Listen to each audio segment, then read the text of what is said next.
All right, what is going on, guys? It's Lawton here. Once again, we got the A3 on the lift right now. In today's video, what we're doing is a brake upgrade here. So this is a pretty budget-friendly brake upgrade. It's obviously gonna be better than stock. It's not gonna break the bank. So personally for me, I do not see a reason for spending, thousands of dollars for a big brake upgrade. I just don't think I can fathom spending that much money on some brakes. So I do want it to perform better. I've gathered some parts here that I think are the best setup for the money. So here we have the EBC rotors with EBC or red stuff brake pads. These are high carbon slotted rotors. I decided to go with just slotted instead of drilled and slotted because I've had a lot of friends with their drilled areas that crack. So this is just slotted. This is a high carbon material which dissipates heat better. They're the same rotor size. We're pairing it with an EBC red stuff pad. This is meant for light tracking, aggressive street driving, right? I was gonna go with the yellow stuff, but the yellow stuff, I've heard people say it takes a little bit for them to warm up. This is a street car, man. We're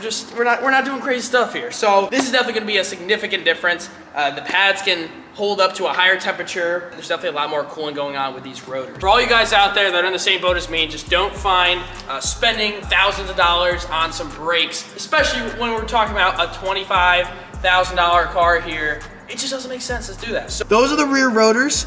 Shot, absolutely shot, gone. The fronts were replaced previously, but the rears are original. So I have 50,000 miles on the A3 now, and so the rears are from 2017. The fronts were replaced, I think, about 2 years ago or a year ago. I don't know what happened, they're just also kind of shot. Step one is disabling the parking brake.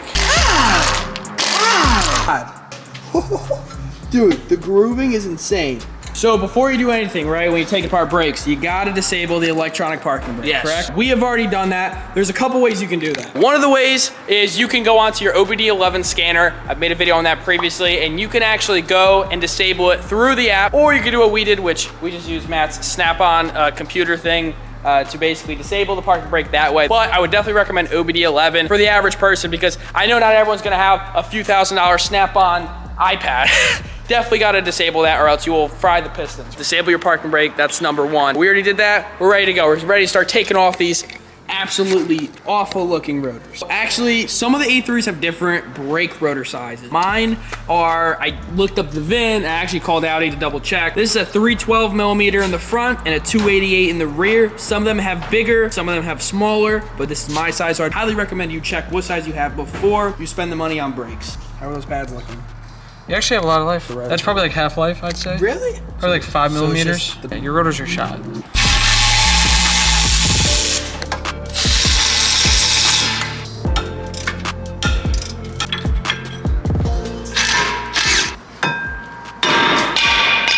This is that AutoZone specialty. Is it?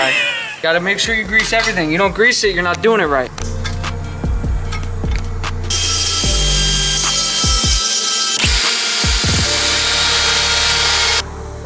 My red isn't red. My red stuff isn't red. Now it's shucks. black and red stuff.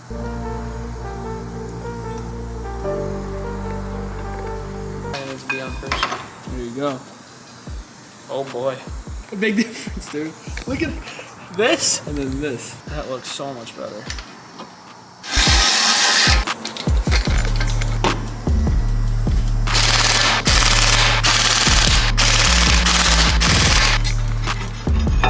These ones look a little lower than the other side. Hey, didn't strip. Woohoo! Get out the way, homeboy. Bruh. Bruh. Dude, Bruh. are you kidding me? See, look at that. Dude, I'm not getting out. You better edit out. We got both the EBC pads in here, and now we just gotta throw on that new rotor. I tried to wire brush just a little bit, just here and there. Just nothing too crazy, but I just don't like rust. All right, now we're doing the fronts. There we go. Front right brake is in. That looks so much better. No more rusty rotors. It looks so fresh. All right, we got new brakes on all four corners. It's time for it to get lowered. We're gonna torque down all the wheels. We're gonna hit this meat with the new brakes. No, it's crazy. And you're popping out with the Prius. Tell them what you got. What did you get, Matt? Got a 2019 Prius. How many miles? 359K. Yo, that looks sick. All right, so we got the brand new brakes all around. I just kind of broke them in real quick, did a couple hard stops, but man, they look good. They look pretty sweet. One thing I will say is they're not anything too touchy. They're not too aggressive, this pad. I'm really just breaking them in, so I don't even know fully yet, but from what I've done so far, it is not something that's like too crazy or too just, you know, performance heavy. Like just, it's not too aggressive. So yeah, they look great. Still wearing them in, obviously, but with the slots, you're gonna be able to cool off a little bit faster if you see the slots go right to the edge of the rotor so the air can come out. It also cleans the surface of your pad. So for me personally, I didn't want to go drilled and slotted. I wanted to go just slotted because the drilled areas do tend to crack sometimes. I've seen it happen on a couple of my friends' cars. So really, the drilled part normally comes from when brake pads used to have a lot of gases and they used to get trapped. So when you have drilled, they would escape through those holes. But nowadays, brake pads have less gases. So really, it's not as important anymore, but slotted keeps the pad contact nice and clean. It kind of brushes them right off and it keeps the contact nice. And then they also cool a little bit because they have an exit out on the side of the rotor. This is a nice, pretty budget setup. Not too much. 600 bucks is not a whole lot for performance brakes, especially compared to some of these big brake kits out there. Guys, look how good this thing looks right now. I cleaned it yesterday, but quad tips made a big difference, and now the rotors look nice and clean. This car looks great. Now, I do have something coming very, very soon. Let's just say it's time to get off this winter wheel and tire setup. That's all I'm gonna say. I may or may not have something coming in the mail. Who knows? You guys are gonna have to stay tuned. So make sure you guys are subscribed so you guys know when more videos come out. We're gonna head to the season opener for upstate New York. Season opener car meet. It's at Westgate Plaza. Basically just a plaza, a pizza place plaza that everyone meets at. Kind of our local spot. But that's our brakes done. They feel good. They feel still very dailyable. Thank you guys so much for watching. Make sure you guys comment, like, and subscribe. And I'll see you guys later.